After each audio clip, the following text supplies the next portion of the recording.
TG Geeks episode 383, June 20th, 2022. Can sci-fi transcend entertainment?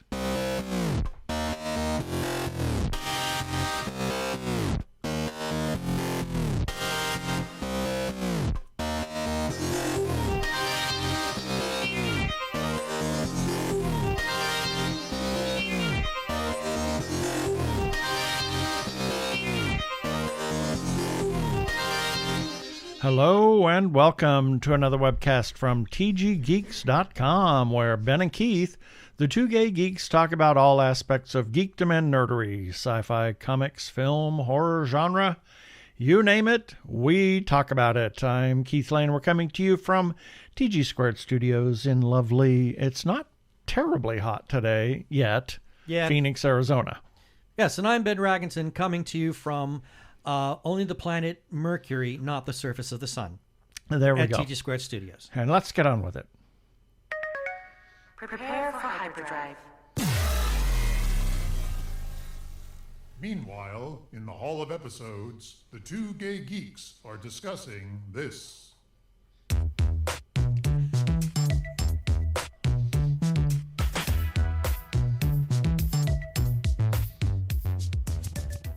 Yes, and it's time for our feedback. These are comments that we received in response to... Wait a minute! Yeah, we're faking you out. But we do have one bit of feedback that we do want to read. Absolutely. Because it's really important. And this is in relation to our last episode where we talked about, the difference between hard sci-fi, soft sci-fi, schlock, all of that. Yep. Got a comment from Cosmic Library, and was that on one of our Twitter comments? Yes, he sent that to me as a message on Twitter. Coolness. And I love the fact that we actually got this feedback. Yeah, it was really... This is really cool. I thought about it for a couple of days, so just go ahead and read the comment. Hi there. I really enjoyed your recent sci-fi episode, and it made me curious about your takes delving into the opposite. Sci-fi that transcends entertainment and what it's capable of as a genre. If you've already covered that, could you point me to an episode? Thanks, and keep up the great content. I mean, okay, I'm really jonesing. We're pointing now. Yeah. Pointing. Yeah, I'm really jonesing over the fact that we got that. That is just like I'm so geeking out that it's like it came out of nowhere. Yeah. It's like I don't know who you are, but I already love you now. But thank you for saying that. I really, after I read that, I thought it seemed like a great wow. I was distracted from work by the comment and couldn't work, and then I turned to you and I said, I think this is what our next episode should be. Yeah, it should be. Absolutely. So anyway, we're going to talk about sci-fi and can it transcend the genre. And then we'll have our birthday shout-outs, our featured podcast of the week.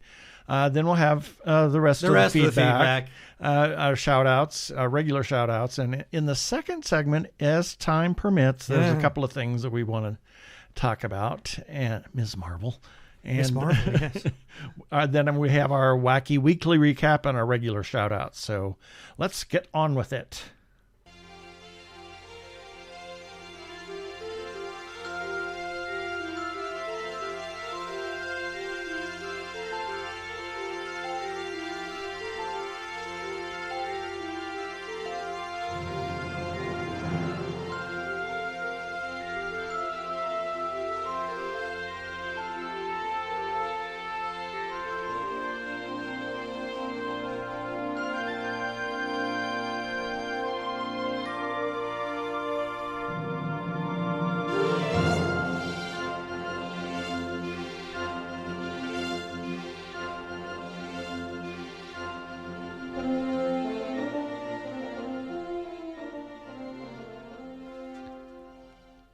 I found that sound, it's like 2 minutes long. Yeah, we can't play all of that. It's wonderful. It just so reminded me of the Star Trek themes that Jerry did and several other, things that are Star Trek related. And it just kind of... Did it feel like it fit? It feels like it fits for this episode. So we're going to talk about can sci-fi transcend the genre? And I think this that, sparked a lot of conversation just between you and me. yeah, as we've we were already thinking about we've it. already had a couple of conversations about it as it is, and what we wanted to talk about, and really gave it some thought. I mean, this is a little different than most of our episodes. Sometimes our episodes are about half hour before we record and say, what are we going to talk about this week? Yeah, and not then we this just time. make some shit up. So- Oh, you said that. I did. It's just, but this one, I had to really give some thought to this. Yeah, we discussed and- this at great length about what kind of be it a TV show or a movie. What's something that is more than just genre defining, something that just literally takes on a life of its own and Exactly. spawns something new. And I think I want to revisit Forbidden Planet and Day the Earth Stood Still. We watched both of those this week, and just they're both absolutely movies we love. incredible films. Yeah, they're amazing. And I think those were two, shall we say, genre-defining moments where they tried to define sci-fi as being legitimate. Well, I would definitely whereas say the that. rest of the sci-fi in the 50s and Yeah, the rest was schlock. very schlocky. I would definitely say that about The Day the Earth Stood Still. That film that was directed by Robert Wise and starred can't think of his name now. It just went out of my head. Michael Rennie. Michael Rennie, thank you. That was a movie that I think it tried to paint science fiction. It really did that. It tried to show that this is a legitimate art form that can tell a really good idea. Exactly. A good story, a good morality play. And that's exactly what Forbidden Planet Forbidden was. Planet does that was, too. It was The Tempest and several other, It things did combined. try to address that. I think, sadly, though, and this is, and I'm not knocking Forbidden Planet. I love this movie to no end. But it did I have think humor. It not only had the humor, and some people say that the character of the captain, or the commander, serves as a precursor, or maybe he's the archetype for what will become Captain Kirk. Yeah. And I can see that. I've kind of thought that for a long time. But Forbidden Planet, excuse me. The Forbidden Planet is really just this gigantic visual spectacle. Yeah. And the morality is there. It's not trying to be subversive or anything, but it sort of plays a back seat to the eye-popping visuals that are in this film. Right. So, I mean, and it's very artsy, it's very gorgeous, and it did try to do things that no other movie had. It did not have a proper musical soundtrack. Right. It had sound effects as its soundtrack. Sound styling. Sound styling, that's good. That's exactly what they called it. Yeah, that's right. They do say that in the credits. So it did try to be something new. In fact, I would almost call it an art film. Yeah. In some ways. A lot. Yeah. So I think it made the attempt at trying to be genre defining and as well as, shall we say, almost, well, I was going to say genre validating, but trying to say, or legitimizing the science fiction can be artistic. Exactly. But I think maybe it got a little bit lost in there. In space? Yeah, no. That was last week. Even though Lost in Space does feature Robbie the Robot several times. Yes. Because I remember reading in Starlog. No, Lost in Space does not feature Robbie the Robot. In several episodes, Robbie shows up. Does he? Yeah. Oh. Several times. I thought it was just before. No. Oh, no. Robbie, he's a guest star in at least 2, if not 3, Lost in Space episodes. My bad.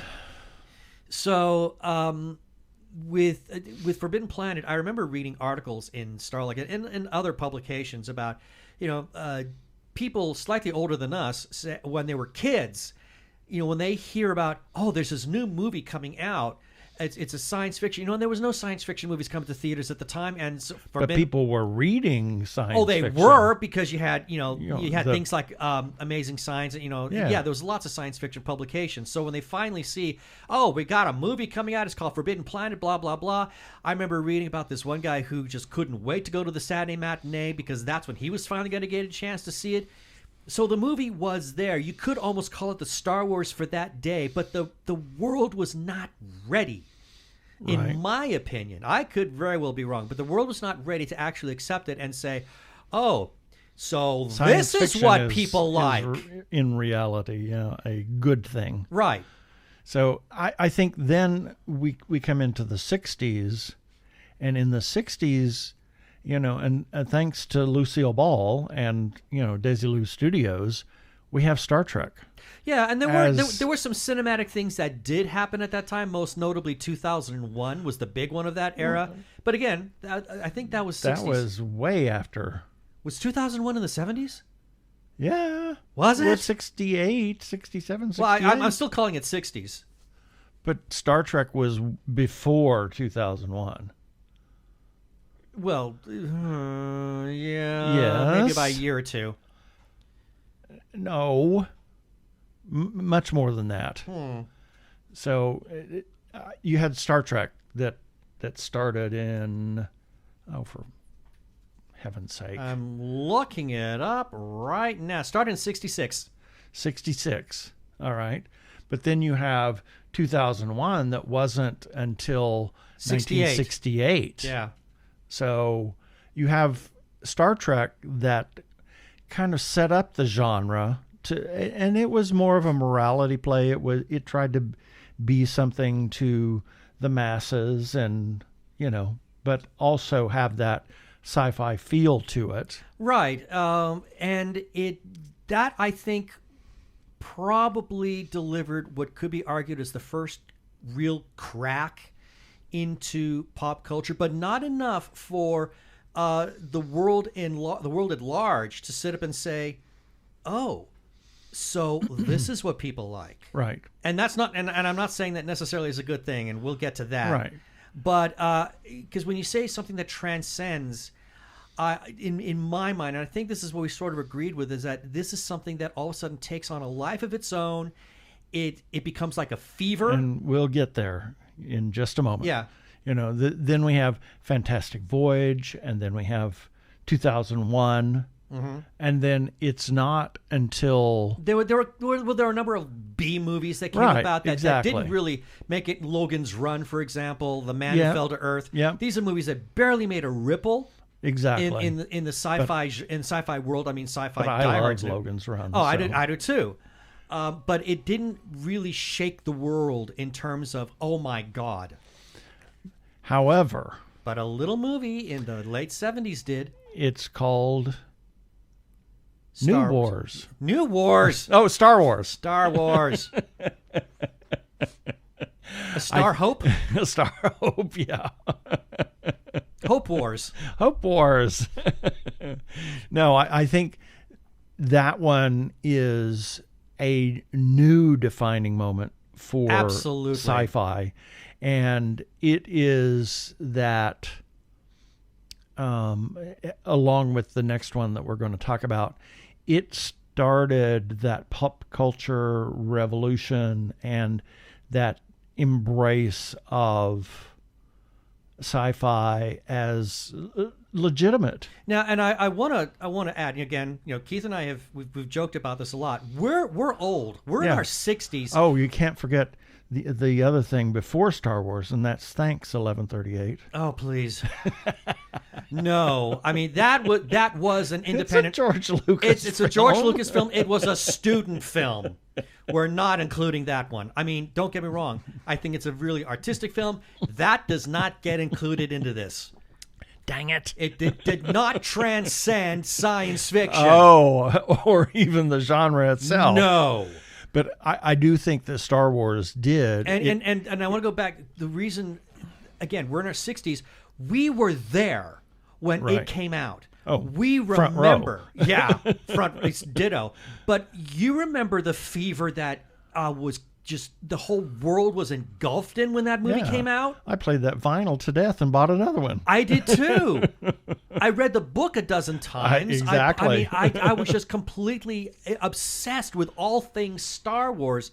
And I think that's and it's not what I would call very highbrow, But No, there was but- something about it that transcended the genre itself and took on a life of its own. Exactly, and became something more than just the film. It became a culture defining moment. It became a culture. It became, a lifestyle even for some people. Yeah, You know. absolutely. I mean, there were people that strove to adopt the Jedi lifestyle because they were so enamored with it. Exactly. I think it brought cosplay to a completely new level.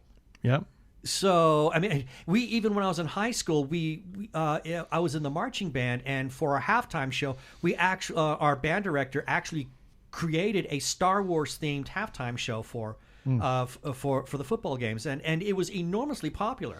So, yeah, Star Wars was that thing that it shattered what I would call the pop culture ceiling, and that if you're going to look at anything that transcends the genre, that's the one you got to point to. Exactly. And then we have E.T., which E.T., was yeah. an appeal to the masses. Yeah, with it was a different kind of film. sci-fi element. Yeah, and this is one that actually, and it's funny because I just did a podcast with Brian Dillon of Fanbase Press and Norm Harper, who worked on the sequels, and we were talking about E.T. since it just celebrated its 40th anniversary. Yeah.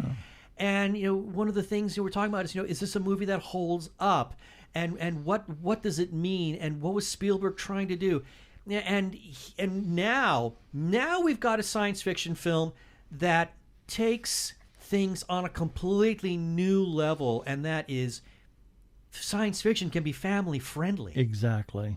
And not talk down to people. Yes. Whether you're an adult or whether you're a child, it can be universal to anybody who's watching it. And no science fiction had really done that up to that point. I mean, it'd always been a little bit on the quote unquote mature side, but now I've got something that actually speaks to everybody of every age. Exactly. So yeah, you had never seen anything like that before, and the fact that it did spawn a couple of other movies independent of E.T. itself, but there were other films that were made that tried to be science fiction friendly, or at least tried to be very family friendly, whether Exactly. in some sort of speculative fiction format. That also shows that E.T. is one of these things that transcends the genre, and I look at it this way: if it becomes water cooler talk, it has transcended the genre. Right. And while we're speaking of Spielberg did a number of things that were, groundbreaking, and we talked about, and this is not sci-fi. Not in the strictest sense. I know where you're going. It really is something that, spurred a lot of people to, in a different place in their careers than might have been expected, and that is Indiana Jones. And that whole trilogy there. Well, especially after yeah. Raiders of the Lost Ark. We'll call it a trilogy. Yeah. There's that movie that shall not be named. Yeah, we shall talk about it. But you're right, and especially Raiders of the Lost Ark. That was another movie that just everybody talked about. Right. And the fact that it spawned two television shows. I can't. Right. One starred Bruce Boxleitner, I think, and the second one starred Stephen Collins, and that one I remember is called Tales of the Gold Monkey, and that one was not very good. But there was one that I think that starred Bruce Boxleitner, and that one did have a strong popularity to it. Right. So the fact that anytime I think anytime the studios sit up and say, "Oh, so that's what the people want," and then they start making garbage. But the fact is that you had something that was absolutely extraordinary come out and shake the tree and have people sit up and say, "Oh, this is something new." Right. And then, and throughout the 80s and into the 90s even, there were so many films, so many sci-fi films and sci-fi things, there was adventure Next films. Generation, Star Trek Next Generation that came along, and several Star Trek all films. the Star Trek films. And none of those would have happened had it not been for these movies we've talked about. Exactly. Had Star Wars not happened. Exactly. Well, I think even if Forbidden Planet, because Gene kind of looked at Star Trek as a cowboy space opera. To a point. To a I mean, well, point, yeah. yeah, I can see that. So, you know, it may... Wagon train to the stars, I think, is the term. Yeah, exactly. But then, you know, there was a little thing that came along that, I mean, for us anyway, it transcended entertainment. And a lot of people have really looked at this and looked at some of the philosophy. And, you know, it helps that the writer had, you know, studied in a monastic organization and, you know, studied theology, if you will. And, you know, interesting thing is that the more they study theology, the more their mind opens, and they're open to more than just this narrow set of dogma, shall we say. And that was Babylon 5. Yes. Joe Straczynski, who he's a curmudgeon, but he's a magnificent curmudgeon. He's such a hero in terms of television storytelling. Obviously he was building things on the shoulders of everything that came before, exactly. Especially Star Trek. But now he's created something that was so new in so many ways. There had never been a series that was completely arc related before. Right. So already there, you're completely redefining genres. I mean, how many shows now are completely... You have an entire series that each episode builds on the other. Right. I mean, that's now common. Exactly. It's commonplace, and it didn't used to be. And he did that, and then he also took science fiction. I mean, well, it was the first sci-fi series that, in terms of his visual effects, was 100% digital. Right. Some of them were pretty rough in the beginning. They were, they were very clunky. Yeah. The technology was new, but he also explored like space flight in a completely novel way. I mean, it sort of bent the rules of physics a bit, but still, he was operating under the idea that, you know, space is three-dimensional. Why does it always have to be two-dimensional, like we see it in Star Trek or we saw it in Star Wars? Well, Star Wars, I'm not going to count that one. Lucas did that deliberately. But yes, Joe was like, we could do so much more, and he really broke that barrier even further. And by doing so, said to other filmmakers, break the rules. There is so much more fertile ground that you can go with here, not just in terms of the story that you're telling, but how you're telling it. Right. And then you look at the philosophies, and one of the things, besides bringing us together, there was the different philosophies of the different races, especially when you look at the Centauri and the Minbari, the Minbari, and then also the Narns. They had an interesting theology too. So those three, while the Minbari were pretty much the same, they changed a little bit.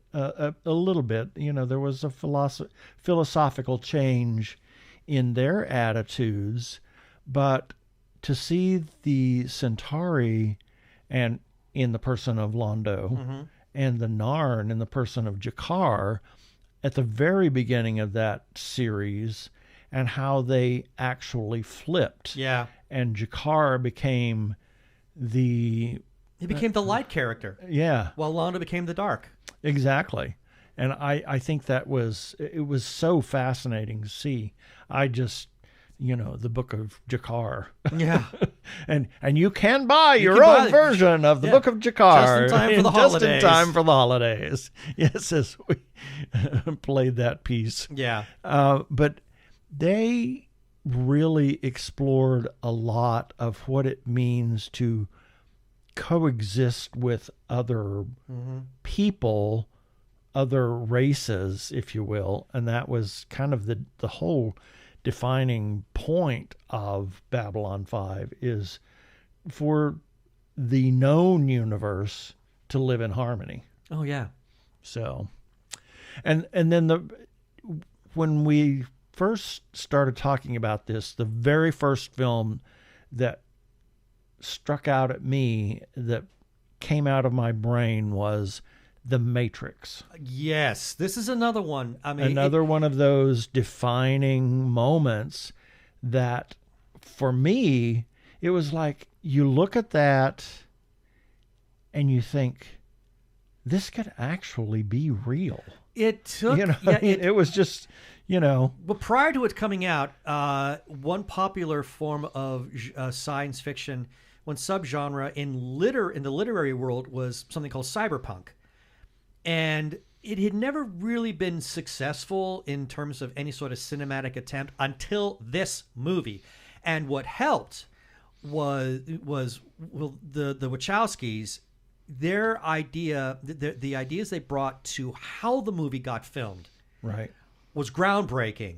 So here is another movie that transcends the genre in all forms imaginable, not just in terms of what the story is trying to tell you, but also how they told the story. Exactly. I mean, they understood that art and craft have to work in harmony together in order to drive your point. And The Matrix succeeds in doing that. And that also, I mean, again, and it became more than entertainment. It became a big deal, and there's still talk. I see an article every once in a while on a couple of news clipping services about people. There are theories that we are living. We're in a computer program. Computer program. We're some computer simulation. Yeah. So, I think it's just fascinating. And I just put this one down because it just came into my brain just a moment ago. I can see that. Is the movie Contact, Carl Sagan's Contact. Is this one that transcends the genre?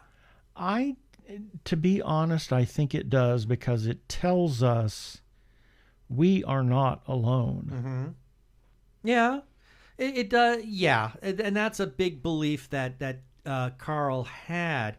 And I think that's echoed in the lines that Jodie Foster's character, Dr. Arroway, has. And that is, if we are alone in the universe, then that's an awful waste of space.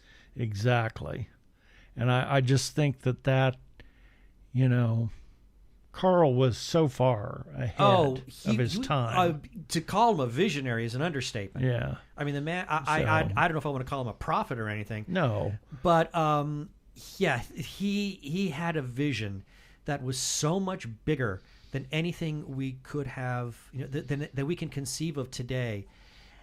And so I suppose in some ways it could be considered as something that transcends the genre, but I don't think we're seeing that happen yet.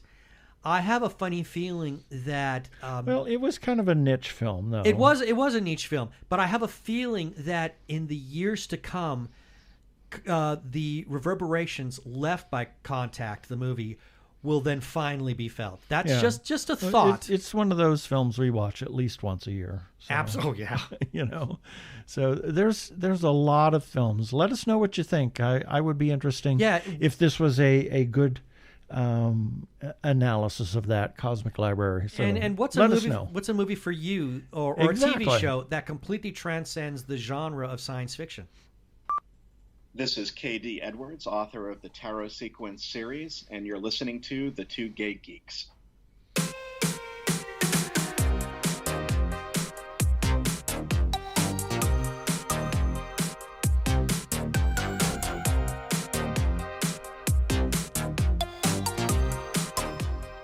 Had to get my fun music in there. Uh-huh.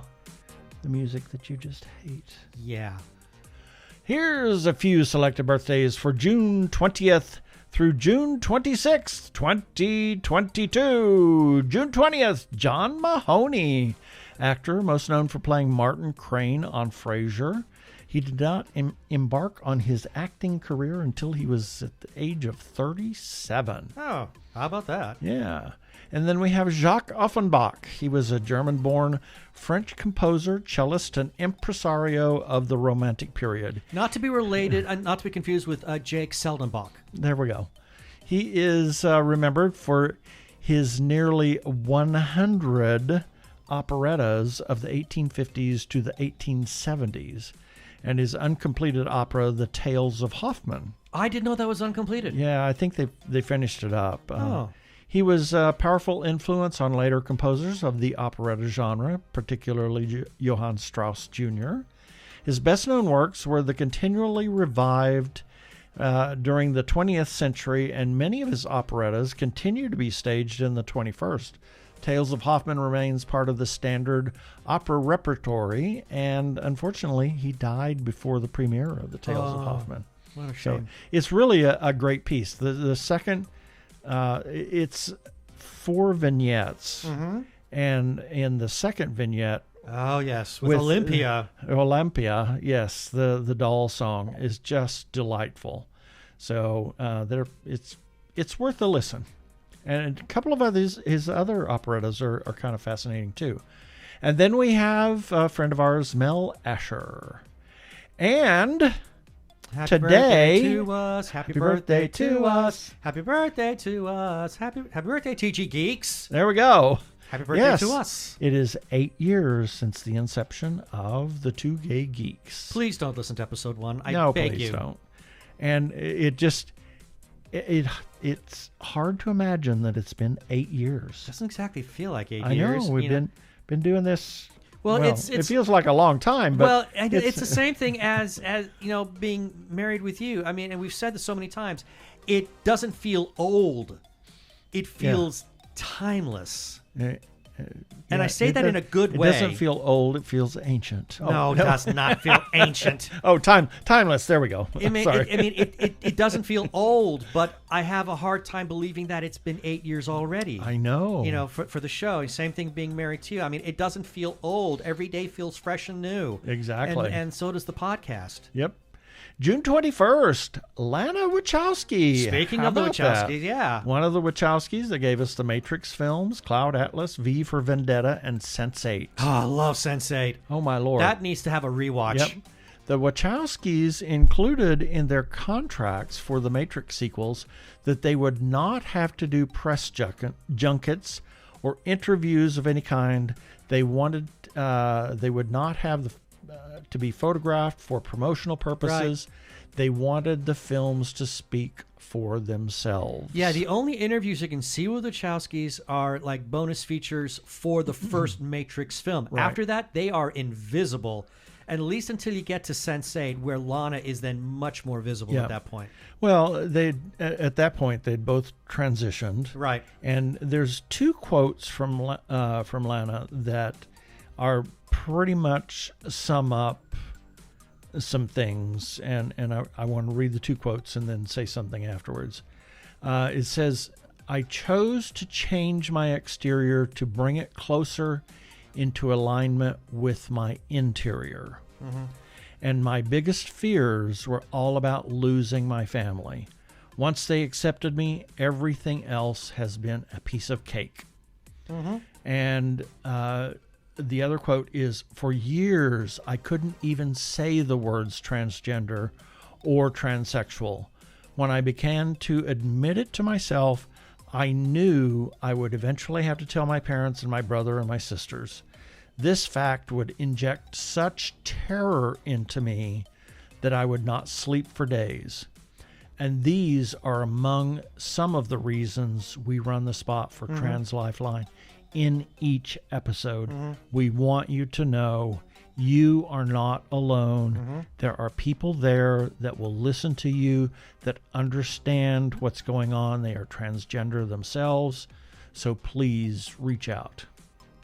Then we have Kate Brown, American politician and attorney serving as the 38th governor of Oregon since 2015.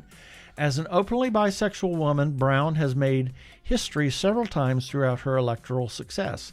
In 2008, she became the first openly LGBT person elected Secretary of State of a state in the United States.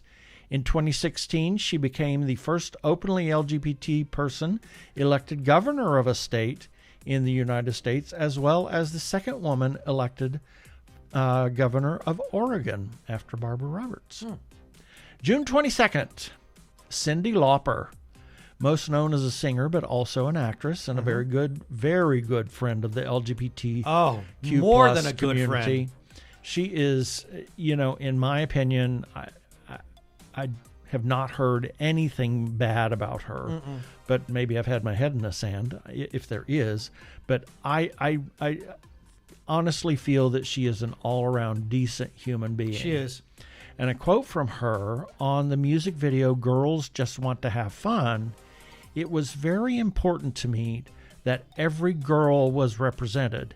Hispanic girls, African American girls. I told Ed Grills, the video director, that we had to have multiracial people too. At the time, everybody who was in videos was either all white or all black. I figured, you know what? Here's what I see missing. Let's go for it. There still wasn't as much integration as there should have been, but I feel like a lot of the little girls who saw the video saw themselves, and that was the most important thing. Absolutely. Meryl Streep. Oh, my. What is there to say? Oh, my gosh. So many juicy, wonderful roles. She was actually was training to be an opera singer at a young age. I didn't know but that. Turned to acting, yes. And is a perfectionist in her preparation for her roles. Oh, yeah, that's a given. I think I read or heard somewhere that she had taken a break after playing Miranda in The Devil Wears Prada. That messed her up. Because her preparation for the role was so intense because Miranda was such an awful person. Yeah, something like, and I thought I heard something like she was not going to explore the method acting to that degree anymore. Right. Because, Miranda is such a horrible individual. Yeah, exactly. June 23rd, Alan Turing was an English mathematician, computer scientist, logician, cryptanalyst, philosopher, and theoretical biologist. Turing was highly influential in the development of the theoretical computer science, providing a formalization of the concepts of algorithm and computation with the Turing machine, Right. which can be considered a model of a general-purpose computer. He is widely considered to be the father of the theoretical computer science and artificial intelligence. He devised a number of techniques for breaking the German ciphers, most notably discovering the settings for the Enigma machine during World War II. Unfortunately, he was prosecuted in 1952 for homosexual acts. Yeah, and then chemically castrated for it. He accepted a hormone treatment, was a procedure commonly referred to as chemical castration, as an alternative to prison. He died on June 7th, 1954, 16 days before his 42nd birthday from cyanide poisoning. Right.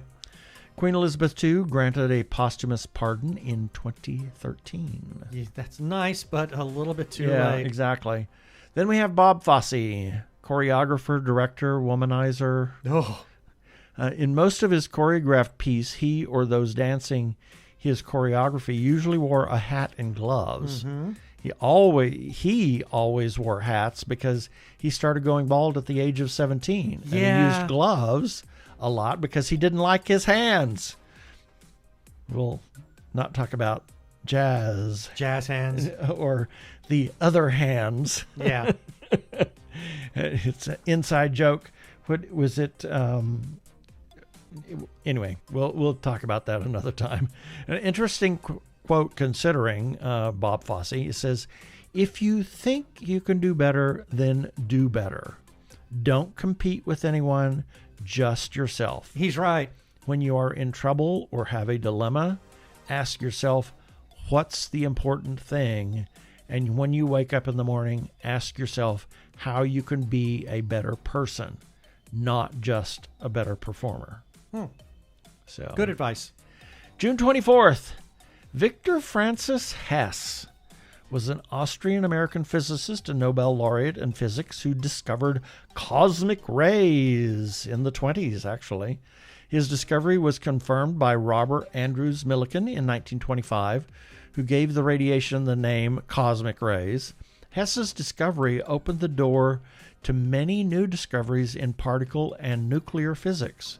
In particular, both the positron and the muon were first discovered in cosmic rays by Carl David Anderson. Hess and Anderson shared the 1936 Nobel Prize in Physics. Then we have Martin Lewis Pearl.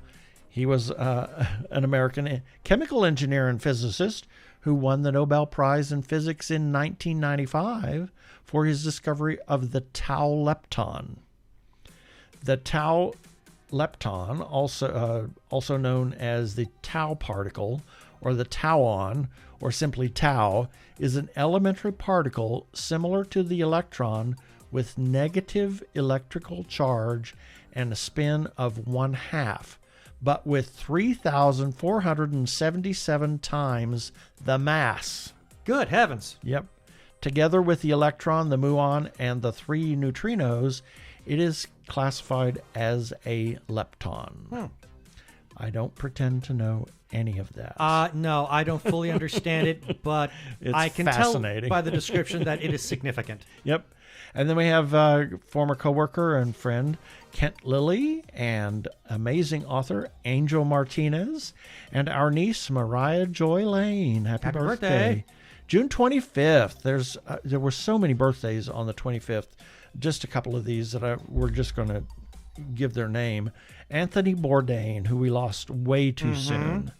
And another reason we run the things about suicide prevention on the website in each episode, etc. Then we have George Orwell, a fantastic author, and George Michael, and we put him on there for Pride Month. And then Antonio Gaudí was a Catalan architect from Spain, known as the greatest exponent of Catalan modernism. Gaudí's works have a highly individualized style, and most are located in Barcelona, including his main work, the Church of the Sagrada Familia.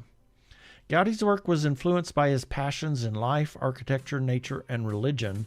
He considered every detail of his creation and integrated it into his architecture, such as crafts, into his architecture such crafts as ceramics, stained glass, wrought ironwork, forging, and carpentry. He also introduced new techniques in treatment of materials such as trincatis, which is wasted ceramic products. Then we have Sidney Lumet. I thought it was Sidney Lumet. Lumet. I thought Director. Anyway, Filmmaker. Him. That guy. Many films. Many wonderful films. But Murder on the Orient Express, the real one. The first one. Is a cinematic masterpiece. It's gorgeous. And an interesting quote from him that goes right to our early conversation says, "While the goal of all movies is to entertain, the kind of film in which I believe goes one step further. It compels the spectator to examine one facet or another of their own conscience. It stimulates thought and sets the mental juices flowing." I agree completely. Amazing. Then we have June Lockhart, actress, space mom. Yeah. Lost in Space, Petticoat Junction, which was not in space, but no, that would have been interesting. She was also the mom in Lassie. In Lassie, yeah. In the last couple of years, yeah. That wasn't in space either. Yep. And among other TV appearances was in the 1946 film She-Wolf of London. Oh, my God. I'm glad I missed that one. Yep. And then we have a good friend of ours, Thelonious Sweetleaf. June 26th. Lord Kelvin, responsible for the Star Trek offshoot. No, sorry, that's wrong. No. Was a British mathematician, mathematical physicist, and engineer born in Belfast. Professor of natural philosophy at the University of Glasgow for 53 years. He did much to unify the emerging discipline of physics in its contemporary form, and absolute temperatures are stated in units of Kelvin in his honor.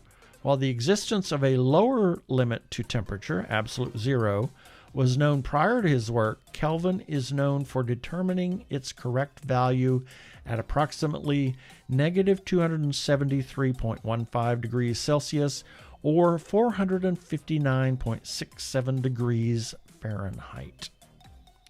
And then we have Sean Hayes, actor, producer, out gay man. Besides Will and Grace, has a voiceover career and was a producer for the TV show Grimm. Yep. And then we have another filmmaker, friend of ours, Scott J. Ramsey. And that's it for the birthdays this time.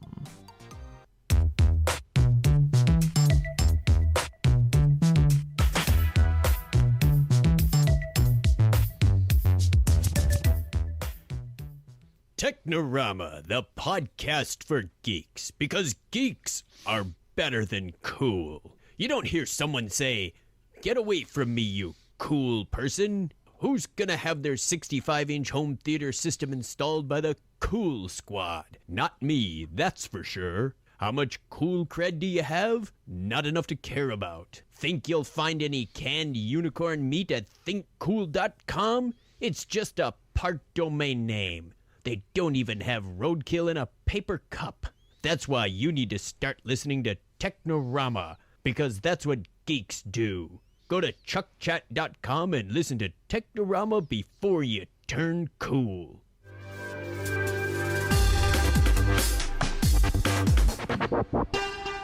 Go give a listen to our friends Chuck and Craig over at Technorama Podcast. I'm Daniel Radcliffe, and I believe that reaching out for help is the bravest thing a person can do.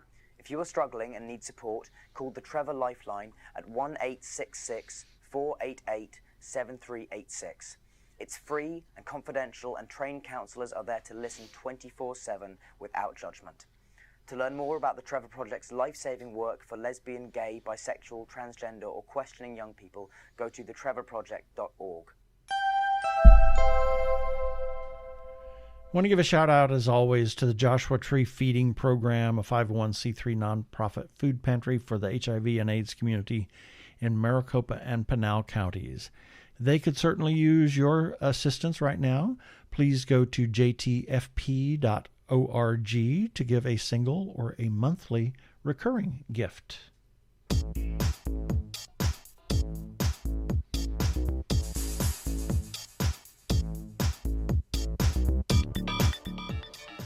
And I just realized I played the wrong music earlier. Yeah, I'm like, what?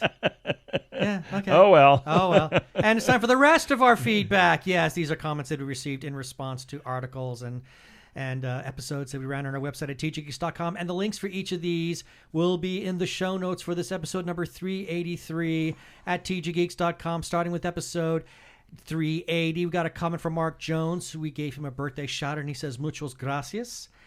Then moving on, regarding Ben's breakdown, Phoenix Fan Fusion 2022 wrap-up. We got a comment from Duncan Richoff, who we so happy to see him there at the con, in addition to all the other wonderful people we know. And he said, you guys were a big part of why it was such an amazing experience this year. Everyone who liked my whimsical creatures enough to give them a good home brought much joy. I hope they do the same in their new homes. And yes, and Duncan, your little critter is right now staring at me. He's sitting at the base of my desk lamp, and he's looking right at me. So yes, he's got a very good home here. And we close it off regarding Nerdy Chupacabras number 102. This is a fun little comic from Tommy, Tommy Cannon. No, from Tommy Cannon. The comic is from Tommy Cannon, and he did a thing on webcomics. And so got a comment from Hamish Downey, who said, a student this week told me he hoped he could have Spider-Man shooting webs so he could grab the remote without getting up. I told him that if I had that power, I'd swing through the city or catch for a train I'm late for. And that is our feedback. And if you want to leave a comment, you can do that on tggeeks.com, Twitter, Instagram, in Facebook, as well as YouTube on our episodes. We also have a listener feedback line. You can leave a voicemail and we'll play it on air. Call 469-TG-Geeks. That is 469-844-3357. And as always, please play nice.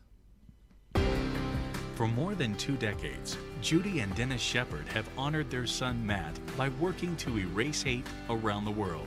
The Matthew Shepard Foundation honors his legacy by inspiring the good work of activists, teachers, artists, and legislators, and everyday LGBTQ+ folks and their allies.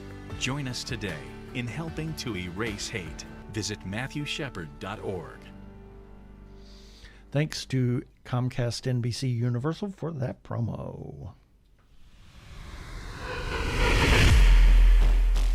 We just want to say that we're supporters of independent creators. Please support those that you see on Facebook, on Twitter, on Instagram, on Pinterest, at cons. Please support those independent creators that you see.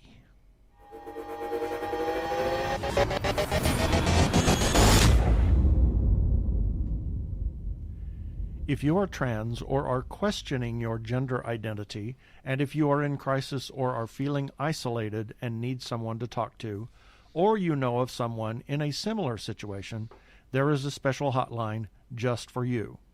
The hotline is provided by translifeline.org and staffed by trained counselors who are transgender themselves. The hotline in the U.S. is 877-565-8860. In Canada, it is 877-330-6366. Or you can go to translifeline.org to learn about the important work they are doing. Please reach out for help. You are not alone.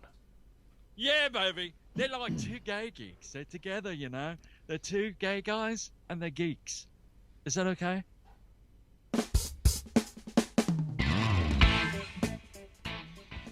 We have about 3 seconds that we can spend on one on each of these subjects. Yes. Well, pretty much Ms. Marvel. I'm loving this show. I too. I think it's I'm sad great. to read that it's getting the lowest viewership in all of the Marvel shows. Oh my God! Yeah, the viewership on this I think is it's very wonderful. bad.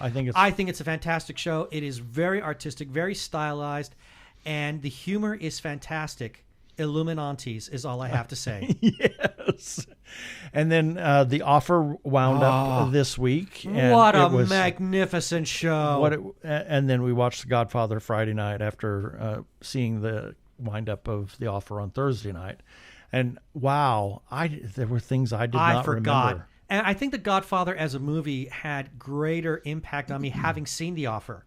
Yeah, exactly.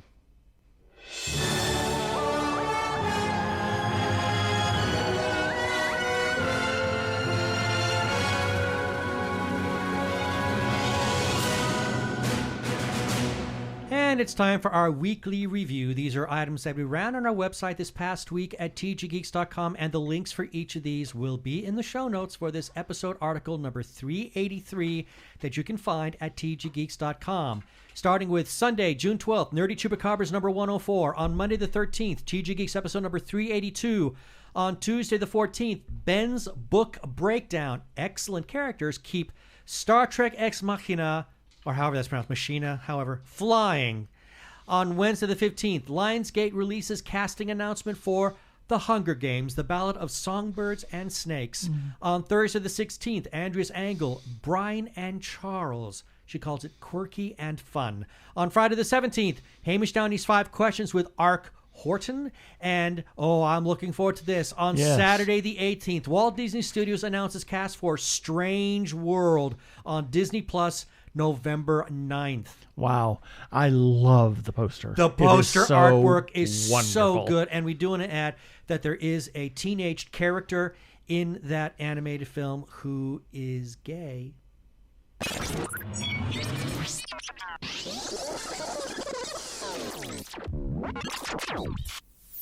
We have some shout-outs that we need to make. First to our good friend Arkle. Oh, he was also known as Brian Weber.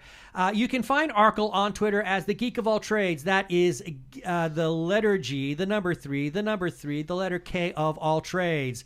He's also referred to there as Brian the Ampersand List YouTuber. And he has his Arkle Times Post Dispatch News, which does republish our content from time to time. And when you have a chance, go to Arkle Studios. That's youtube.com/Arkle Studios and see all the stuff that he's got there, which is a lot. We also have to give some shout-outs to a couple of Facebook groups for allowing us to post our episodes and relevant articles to the pages. First, Two Gay Geeks After Hours. Big thanks to the moderators for saying we could share away our content there, and their URL is facebook.com/group/Gay Geeks After Hours. And then to The Gay Geek on Facebook for the same thing. And their URL is facebook.com/groups/The Gay Geek. And we give special thanks to their moderator, Jeremiah Reeves. Thank you, Jeremiah. Other places we can be found are Spotify, TuneIn, Stitcher, Amazon Podcasts, as well as where other fine podcasts can be found. Also, check us out on Sci-Fi Radio at 3 a.m. and 3 p.m. Pacific Time on Tuesdays, therefore a replay of this podcast, and listen to their other content. They're a 24-hour geeky internet radio station. Please rate us and review us on iTunes, and don't forget to subscribe to our YouTube channel.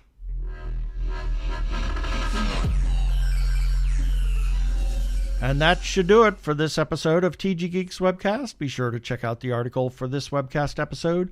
We'll have several links on the page of things we talked about. And remember, you can comment on our Facebook page or our website, tggeeks.com, or you can leave us a voicemail at 469-TG-GEEKS. That is 469-844-3357 from TG Squared Studios. I'm Keith Lane.